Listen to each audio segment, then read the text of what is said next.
My name is Ryan Wink. I am That's an Ryan. intern at the MEDC. I'm graduating in the spring, and I'm actually interested in economic development. I've been in touch with Jeff Smith at LEAP, so and I've been very interested in everything you guys are doing. So, but I just want to say that I think that I'm excited to graduate, but at the same time I'm terrified because I don't know what awaits me. I think that you guys are doing a great job, and other than that, I mean, like I said, I am terrified too because I don't know where I'm going to be 6 months from now. Well, here, let me give you a couple of pieces of advice. IEDC, that I'm past chair of, has a young professionals group, is very committed to bringing young people into the profession. We are, it's just the way it is. We're predominantly a profession that's dominated by old white guys that are leaving the stage. So we are looking to, it's one of my major initiatives as chair, the gentleman who's succeeded me is his key initiative, is how to get more young people, and as Bob did say very well, inclusion, to have the profession look more like the communities that it serves. So if you're interested in economic development, you have a bright future. There are fabulous jobs around the country. Every community wants to advance its economic future, so there's just great opportunity. So I can give you a card, I can connect you to that. We'd love to have you stay here and work. There's plenty of great jobs here in Michigan. So. Right. I also think that what you guys are doing about attracting talent from out of state is important too, because I just came back from spring break. I took a trip down to Tennessee. I met a ton of kids from Ohio State and all over the place. And the first thing I said when I said I was from Michigan, they said, "That's scary." And I look at them like, "What are you talking about?" And they're like, "Detroit, that's terrifying, this, that, this, that." And I said, "Yeah, have you been to Detroit? I mean, what do you know other than what CNN tells you?" And I tell them about everything, and I mean, more or less, they're kind of, I mean, I don't know if they ever went back and looked in when they got back to see what was going on, but I mean, it's important. I think the city of Pittsburgh, which is known as one of the great Renaissance stories in the nation, is actually and continues to this day to be under state receivership or control all these years. So. Goodness. And it also then what happens after that occurs. I got to work for a good stint of time, almost 10 years, for the mayor of Cleveland in the 90s, and everybody knows that as Cleveland's Renaissance period. Did a lot of great projects.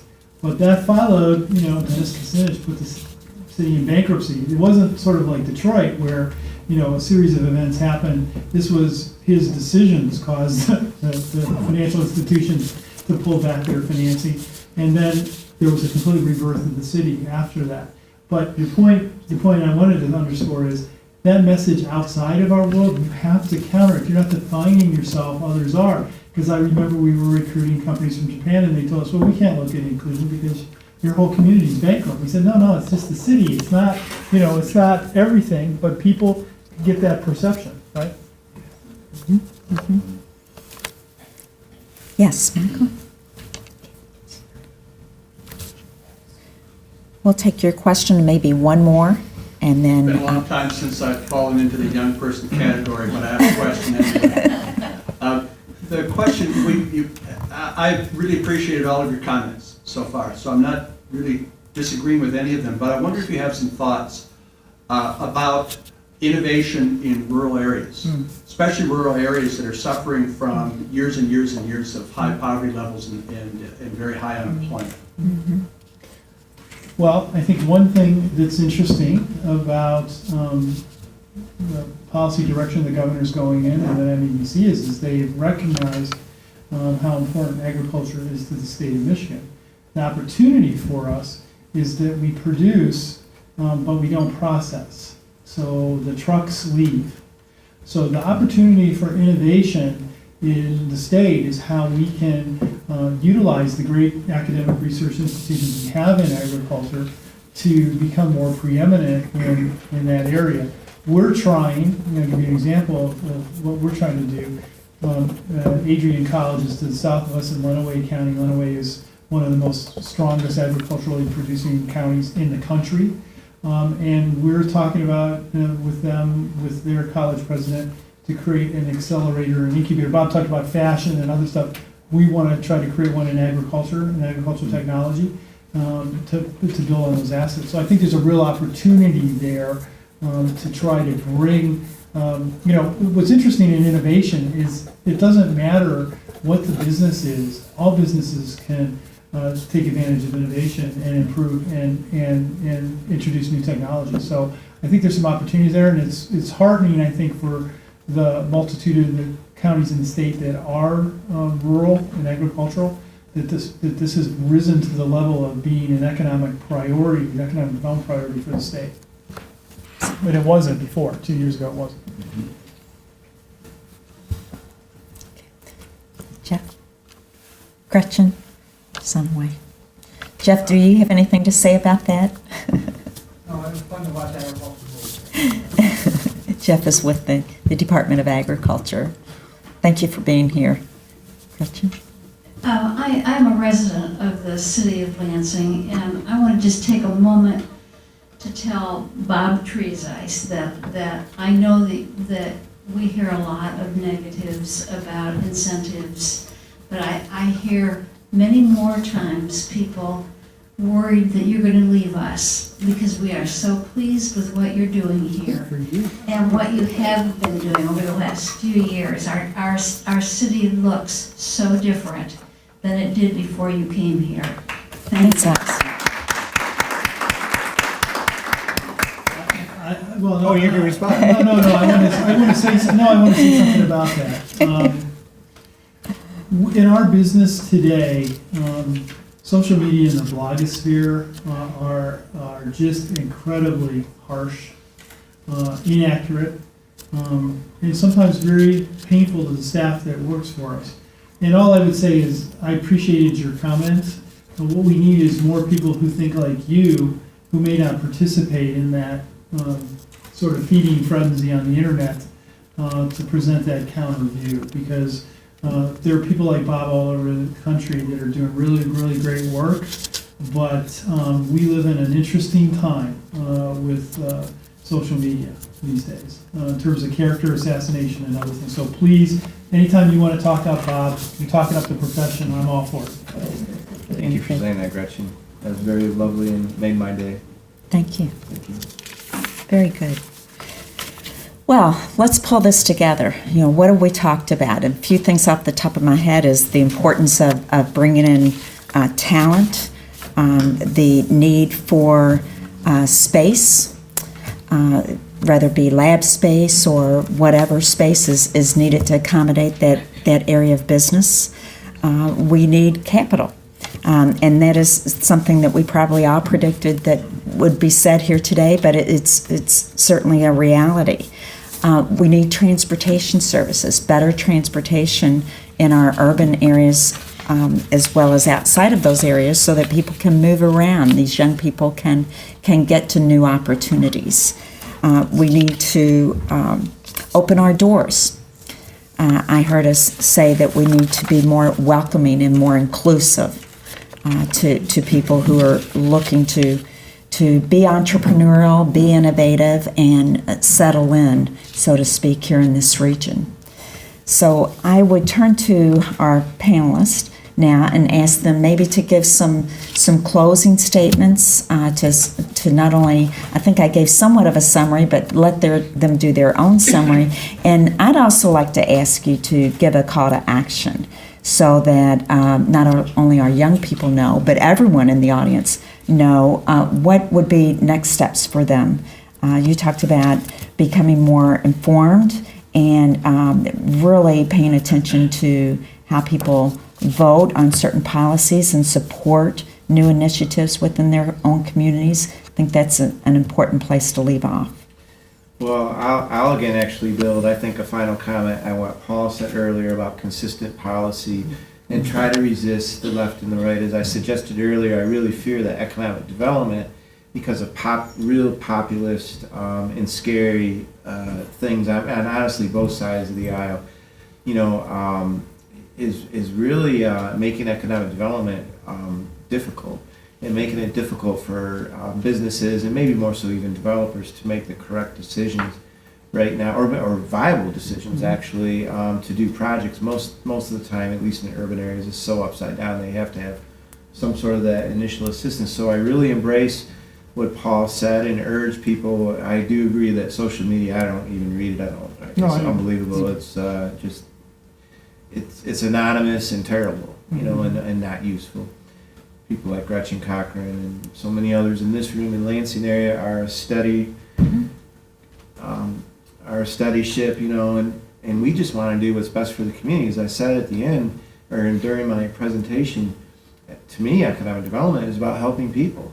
I mean, I don't think we're very interested in either side of the aisle as far as really a lot of the policy or the sort of extreme populist notions that are out there. We just want to help people.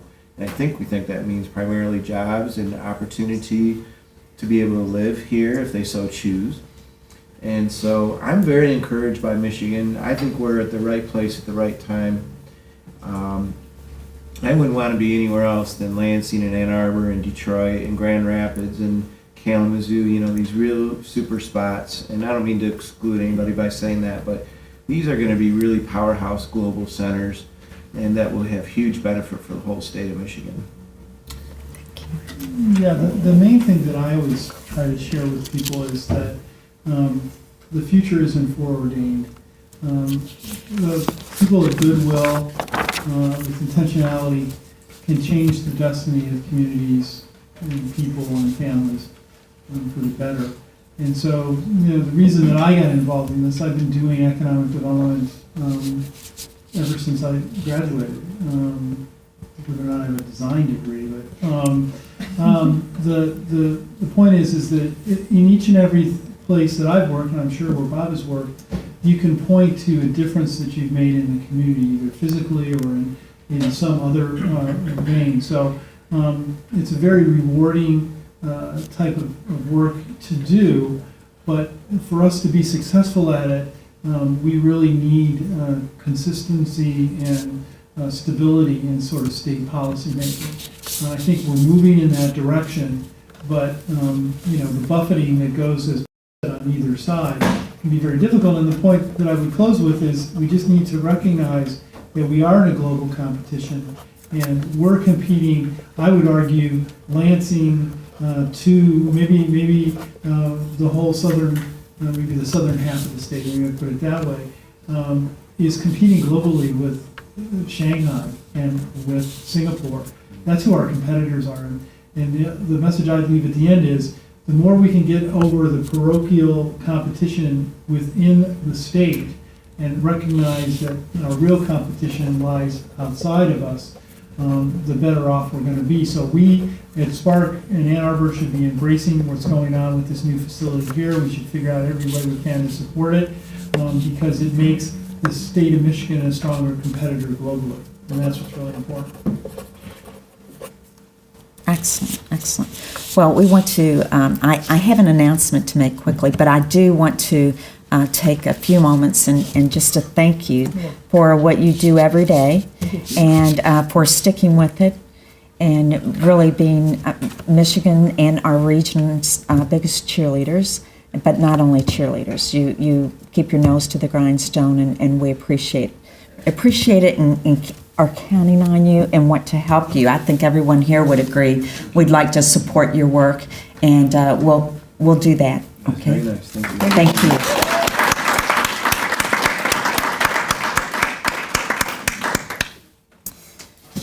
Very quickly, we have the Daniel Rosenthal Legislative Intern Award ceremonies coming up.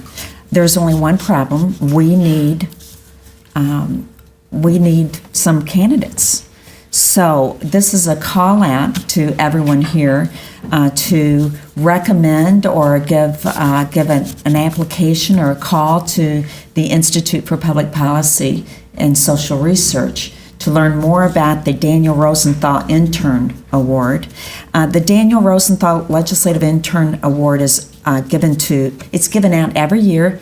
It's to an outstanding Capitol intern. So this person needs to be interning in the House or the Senate. The award was established by the family of Daniel, who was an MSU science major. and one of the first student volunteers to take part in MSU's Legislative Student Internship Program. And so he died unexpectedly in 1977, so they've given out this award every year since.